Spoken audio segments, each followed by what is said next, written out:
쭉 당기다가 왼쪽으로 떨어뜨려요. 쭉 당기다가 왼쪽으로 떨어뜨려요.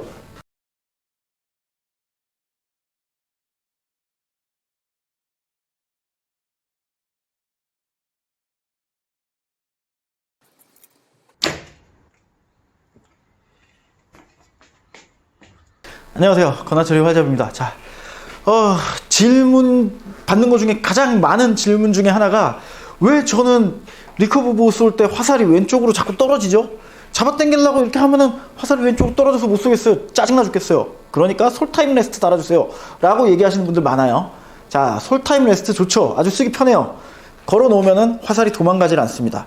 그렇지만 이 리커브 보호나 아니면 롱보호 같은 그 트래디셔널 보호들, 특히나 에로 레스트가 설치되어 있지 않은 쉘프에다 그냥 올려놓는 그런 활들의 경우에는 화살의 힘세를 충분히 활용해서 패러독스를 정중앙으로 이끌어내는 그런 작업들이 되게 중요하거든요.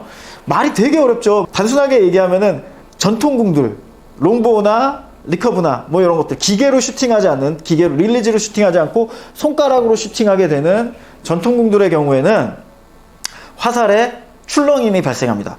알처스 파라독스라고 보통 부르는데요. 그런 출렁임이 한쪽으로 치우친다면 비행이 똑바로 이루어지지 않겠죠. 비행이 똑바로 이루어지지 않으면은 뭐 거리를 뒤로 가면 뒤로 갈수록 한쪽 방향으로 화살이 치우쳐진다거나, 아니면은 화살대를 내 그 조준선상에 딱 올려놓은 상태에서 화살 촉을 보고 조준을 한다거나, 인스팅티브 슈팅을 하기 전에 좀 그 조준 사격에 대한 이해가 필요할 때 내가 조준한 거랑은 전혀 다른 방향으로 나갈 수도 있어요.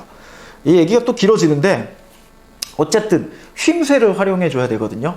예, 휨쇠를 활용해 줘야 되기 때문에 풀 컨테인 레스트, 그러니까 화살을 아예 이렇게 딱 잡고 있는 형식의 그런 레스트를 썼을 때는 문제가 발생합니다. 출렁출렁 하면서 활 레스트 부분을 화살이 지나가 줘야 되는데 그러지 못하는 거죠. 방해가 되는 거예요, 출렁임에. 이 출렁임은 많다고 해서 무조건 나쁘다, 적다고 해서 무조건 좋다, 이런 건 아니에요. 출렁임의 방향 자체가 왼쪽 오른쪽에 균형을 맞추고 있을 때 진행 방향은 직선을 향합니다. 자, 그래서 솔타임 레스트는 권하지 않는다는 거예요. 얘기가 되게 길죠. 그냥 편안하게 쏠려면은 솔타임 레스트 걸어서 그냥 잡아당겨서 쏘면 돼요. 어디 맞든 상관 안 하고 어떻게 비행하든 상관은 안 한다면, 편의에 의해서 그런 선택을 할 수가 있죠. 하지만 저는 활제비로서 그런 그 편의성 넘치는 슈팅은 별로 권하고 싶지 않아요.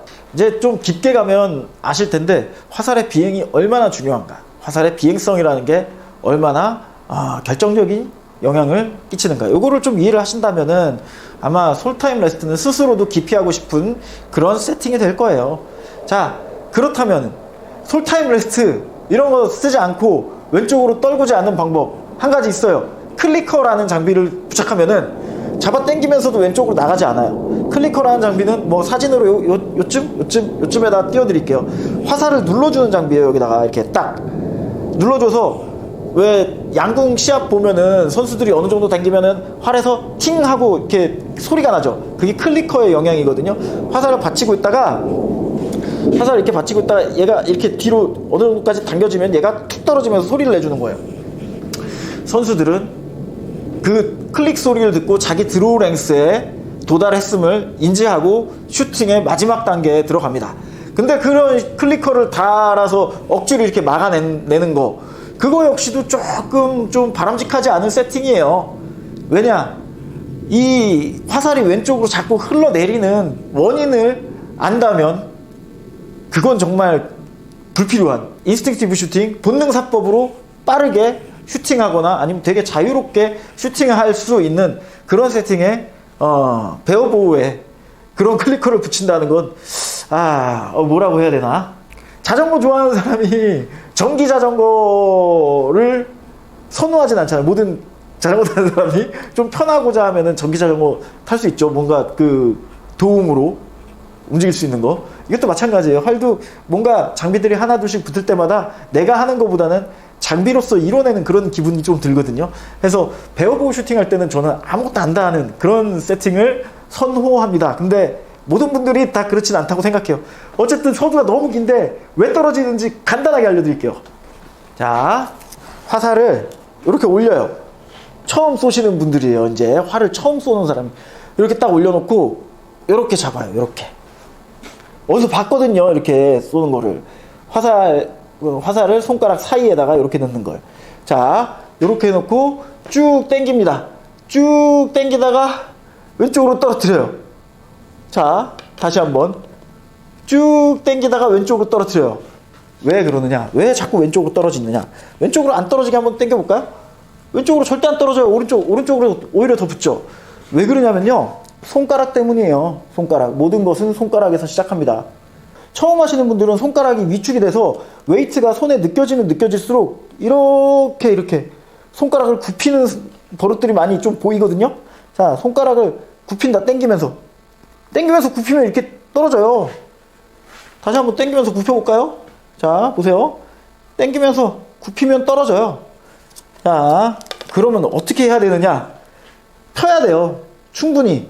완전히 충분히 손가락 끝에만 각이 생길 수 있도록, 손가락 끝에 첫마디에만 각이 생길 수 있도록 이렇게 당겨내면은 화살이 오른쪽으로 오히려 붙습니다. 여기서 꼼수 하나. 손가락을 이렇게 틀어보세요. 위에 쪽으로. 스플릿을 굳이 하고 싶다 그럼 위에 쪽으로 손을 조금 틀어보면요, 손가락 첫 번째 마디 끝이 화살을 바깥쪽으로 눌러줄 거예요. 바깥쪽이라는 건 오른쪽이겠죠. 오른쪽으로 눌러주게 되면은 화살을 흘리는 현상이 현저하게 줄어들 거예요. 근데 이거는 손가락 끝을 좀 쓸 줄 알아야 되니까 익숙해져야 돼요. 처음 하시는 분들이 이렇게 손가락 쭉 펴고선 활 끝까지 당기는 거 되게 불안해요. 마음이 편치가 않단 말이에요. 그래서 나는 어떻게 알려드리느냐? 무조건 처음 배우실 때는 활이 좀 작으면은 어쩔 수가 없는데, 활이 한 60인치 정도 된다 그러면은 무조건 언더3 쓰세요. 그냥 편하게. 언더3로는 꾹 잡아도 얘들 안 떨어져요. 절대로. 언더3 쓰면.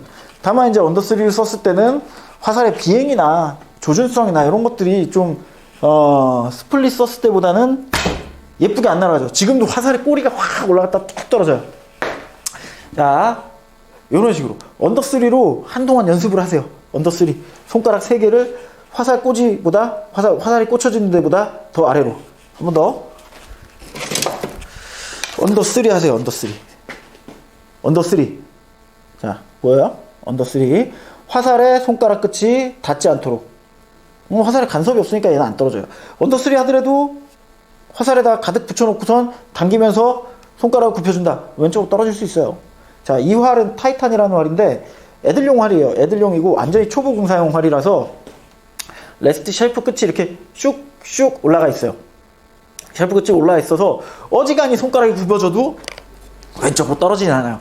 다만 비행성은 좀 떨어지겠죠. 자,